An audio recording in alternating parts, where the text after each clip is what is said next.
Hey guys, welcome to our நம்ம குரல் 360. அதாவது நம்ம பேசிகிட்டு இருந்தோம் இவ்வளோ நாளாக ட்ரம்ப்பு, புட்டின் இந்த மாதிரி வெளிநாட்டோட போர் பிரச்சனைகள்லாம் பற்றி நிறையா பேசிகிட்டு இருந்தோம். பட் ஆனால் நம்ம தமிழ்நாட்டில், நம்ம ஊரில், நம்ம ஏரியாவில் பல பிரச்சனைகள் போயிட்டுருக்கு. உண்மையிலேயே அதை பற்றி பெரிய அளவுக்கு யாரும் பேச மாட்றாங்க. பட் என்ன பிரச்சனை ஏது என்னன்னு பார்க்கணுன்னா, ஃபஸ்ட்டு நமக்கு வந்துட்டு தெரியும் நம்ம ஏரியாலாம் சுத்தமாக இருக்குன்னா அதுக்கு காரணம் வந்துட்டு அங்கே வேலை செய்யக்கூடிய ஒர்க்கர்ஸ் தான். ஒர்க்கர்ஸ் மீன்ஸ் தூய்மை பணியாளர்கள் தான் வந்துட்டு நம்ம ஏரியாவையும் சரி நம்ம தெருவையும் சரி நீட்டாக க்ளீனாக வச்சிட்ருக்காங்க.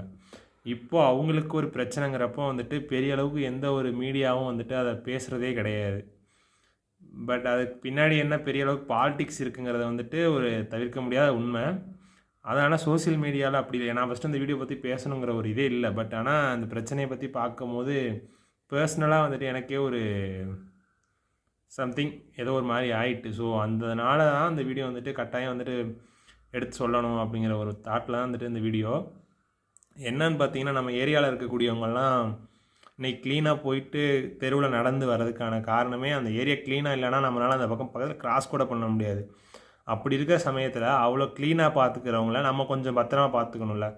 நீங்கள் அவங்கள பத்திரமா பார்த்துக்கணும் மீன்ஸ் அவங்களுக்கு ஒரு பிரச்சனைனா நம்ம குரல் கொடுக்கணும்ல. இந்த பிரச்சனையை வந்து அவங்களோட பிரச்சனையாக மட்டும் பார்க்காம பப்ளிக்கோட பிரச்சனையாகவும் பார்த்தா தான் அவங்களுக்கு கவர்மெண்ட் சைட்லேருந்து கரெக்டான ரிப்ளை வரும்.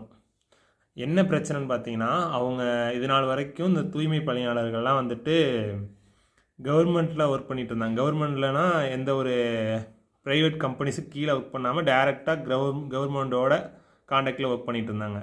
பட் இப்போ வந்துட்டு கவர்மெண்ட் என்ன பண்ணுறாங்கன்னு பார்த்தீங்கன்னா, நான் அவங்களோட ஒர்க்கை வந்து எஃபிஷியண்ட்டாக மாற்றணும், சின்ன சின்ன இதெல்லாம் எல்லாத்தையும் கவர்மெண்ட் மெயின்டைன் பண்ண முடியாது அப்படிங்கிற ஒரு சில ரீசன்ஸ்லாம் சொல்லி அந்த மாதிரி ஒர்க்கர்ஸோட ஜாபை வந்துட்டு ஃபுல்லாகவே ப்ரைவேட்டைஸ் பண்ணிட்டாங்க. ப்ரைவேட்டைஸ் பண்ணுறதுனால என்ன நடக்கும் அப்படின்னு பார்த்தீங்கன்னா, இப்போது அந்த ஒர்க்கர்ஸ் ஃபுல்லாகவே அவங்க ஒரு ப்ரைவேட் கம்பெனிஸ் கீழே ஒர்க் பண்ண ஆரம்பிச்சிட்டாங்கன்னா, அவங்க சொல்கிற ஜாப் டைம் இருக்கணும், அவங்க சொல்கிற சேலரி இருக்கணும், அவங்க சொல்கிற பிஎஃப் தான் அவங்களுக்கு. இப்போ நான் தான் அந்த ப்ரைவேட் கம்பெனினா என்கிட்ட அந்த ஒர்க்கர்ஸ் வேலை பார்க்குறாங்கன்னா அந்த ஒர்க்கருக்கும் எனக்கும் பர்சனலாக பிரச்சனை இருந்துச்சுன்னா நான் எந்த ஒரு யாரையும் கேட்கணுங்கிற அவசியமே கிடையாது. டேரெக்டாக அவங்கள வேலையை விட்டு நான் ஸ்டாப் பண்ணிடுவேன்.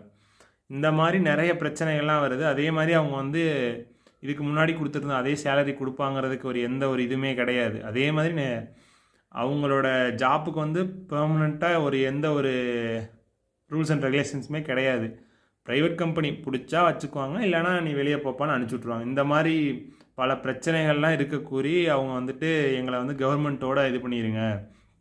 எனக்கு அவங்க என்ன சொல்கிறாங்க, ப்ரைவேட்டைஸ் பண்ணதுக்கான ரீசனையும் சொல்லிட்டாங்க. எங்களால் எஃபிஷியண்ட்டாக பார்த்துக்க முடியல, எல்லா லேபர்ஸ்ட்டையும் வச்சு நாங்கள் ஒர்க் வாங்க முடியாது அப்படிங்கிற மாதிரி சொல்லியிருக்காங்க. பட் ஆனால் அவங்க சைடு உள்ள ப்ராப்ளம் யாரையும் பார்க்க மாட்டேங்கிறாங்கல்ல. அந்த பீப்புள்ஸ் வந்து வெல் எஜுகேட்டடாலாம் ஒன்று யாரும் இருக்க போகிறது கிடையாது.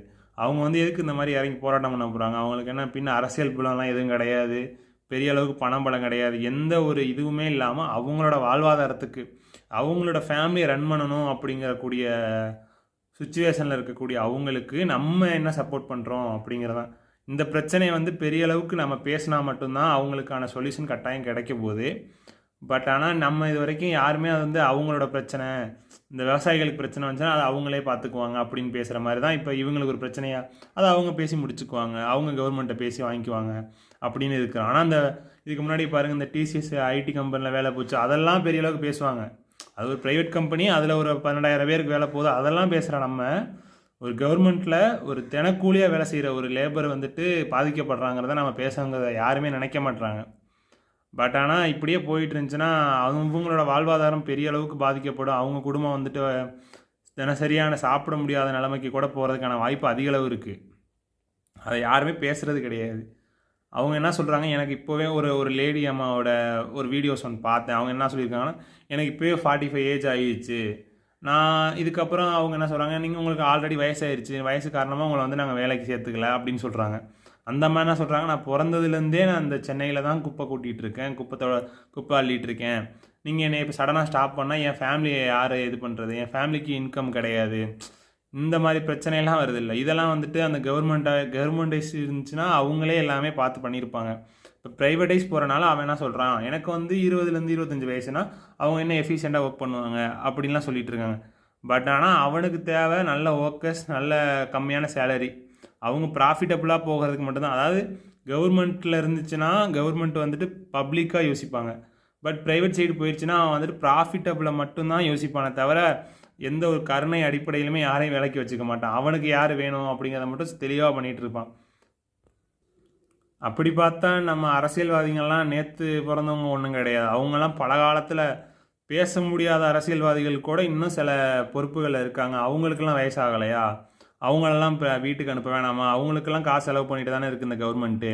ஏன் இவங்கள மட்டும் எஃபிஷியண்ட்டாக வேலை வாங்கணும், எஃபிஷியண்ட்டாக எல்லாம் ஒர்க் பண்ண வைக்கணும், அதனால வந்துட்டு நாங்கள் கவர்மெண்ட்லேருந்து ப்ரைவேட்டுக்கு மாற்றிட்டோம் அப்படின்னு பண்ணுற அவங்களுக்கு வந்துட்டு அவங்களோட கூட வேலை செய்யக்கூடிய எம்எல்ஏ எம்பிஸ்க்கெலாம் வயசாக கிடையாதா? அவங்களெல்லாம் பற்றி யாருமே பேசுகிறதே கிடையாது. பல நாளாக போயிட்டுருக்கு இந்த பிரச்சனையை வந்து யாருமே காது கொடுத்தே கேட்காத நிலையில் அவங்க என்ன பண்ணுவாங்க, இந்த மாதிரி தெருவில் இறங்கி போராட்டம் பண்ண தான் செய்வாங்க. நீங்கள் யோசிச்சு பாருங்கள், நம்ம வந்துட்டு அவங்க ஒரு வாரம் மட்டும் அவங்களோட ஒர்க் இல்லை, அவங்க அந்த இதில் இல்லை, அவங்க அந்த ஜாப்பே பண்ணலைன்னா, அவங்க அந்த வேலை செய்யலைன்னா நம்ம ஏரியாவோட நிலைமை என்னன்னு யோசிச்சு பாருங்கள். ஜஸ்ட் நீங்கள் இங்கேருந்து ஒரு பக்கத்தில் இருக்க பிளேஸ்க்கு வாக் பண்ணி ஒரு கடையில் போய் ஒரு திங்ஸ் வாங்கிட்டு வரணும்னா கூட அந்த ஏரியாவில் அவ்வளோ குப்பை சேர்ந்துருக்கும், அவ்வளோ ஸ்மெல்லு வரும். இது எல்லாத்தையும் நம்ம வந்துட்டு காலைல 6 மணிக்கு 8 மணிக்கு எழுந்திரிக்கிற இந்த நிலமையில், ஆனால் அவங்க அப்படி கிடையாது. 5 மணிக்கு எழுந்திரிச்சு 3 மணிக்கு எழுந்திரிச்சு அந்த ஹோல் சிட்டியவே நம்ம விடிஞ்சு வெளியே வர்றதுக்குள்ளே அவங்க டோட்டலாக க்ளீன் பண்ணுறாங்கல்ல. அவங்களோட லைஃப்பை பற்றி யாருமே கொஞ்சம் கூட திங்க் பண்ணாமல் இருந்தால் எப்படி? அவங்க வந்து எனக்கு எக்ஸ்ட்ரா சம்பளம் கொடு, எக்ஸ்ட்ரா இது பண்ணலாம் எதுவுமே கேட்க கிடையாது. கரெக்டான என்னோடய சேலரியை கொடு, எனக்கான ஒர்க் டைமு, இந்த மாதிரி அவங்களோட பேசிக்ஸ் திங்ஸை மட்டும்தானே அவங்க கேட்டிருக்காங்க. அவங்க எக்ஸ்ட்ரா எதுவுமே கேட்கலல்ல. அவங்கள வச்சு இவங்களுக்கு ஒர்க் பண்ண வைக்கிறதுல என்ன ஒரு கஷ்டம் இருக்குதுன்னு தெரில. இதெல்லாம் ப்ரைவேட்டைஸ், அதாவது டிஜிட்டலைஸாக மாற்றுறேன் அப்படிங்கிற பேரில் வந்துட்டு ஸ்மார்ட்டாக ஒர்க் பண்ணுறேன்னு நினச்சிட்டு அவங்கள கஷ்டப்படுத்துகிறாங்களே தவிர அவங்களோட சூழ்நிலையிலேருந்து யாருமே கொஞ்சம் கூட திங்க் பண்ண மாட்டுறாங்க. பட் ஆனால் இது வந்து உண்மையிலேயே ஒரு கஷ்டமான ஒரு செயலாக தான் போயிட்டுருக்கு. இதை பற்றி பெரிய அளவுக்கு யாரும் பேச மாட்டாங்க. பெரிய அளவுக்கு இதை எடுத்து நம்ம பப்ளிக்கான எல்லோரும் சொன்னால் மட்டும்தான் இதை வந்துட்டு பெரிய அளவுக்கு பேசப்படும். அவ்வளோதான் இந்த வீடியோ. இந்த மாதிரி யூஸ்ஃபுல்லான கண்டென்ட் தெரிஞ்சுக்கணும்னு நினச்சிங்கன்னா நம்ம குரல் 360 சப்ஸ்கிரைப் பண்ணி வச்சுக்கோங்க.